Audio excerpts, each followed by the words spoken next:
ঢাকা এবং সিলেটগামী বেঙ্গল এসি গাড়ি এবং ইউনিক গাড়ি মুখোমুখি সংঘর্ষ ঘটে আনুমানিক সকাল 7 ঘটিকার সময়, যেখানে স্পট ডেড 7 জন এবং 2 জন হাসপাতালে নেওয়ার পথে মারা গেছে। মোট 9 জন মারা গেছে এবং আনুমানিক 15-20 জন আহত হয়েছেন।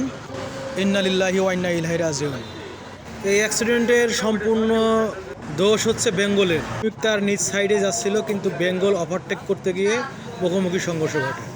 প্রত্যেক ড্রাইভারকে অনুরোধ করতেছি, আপনারা তাড়াহুড়া না করে সঠিক নিয়ম মেনে গাড়ি চালাবেন।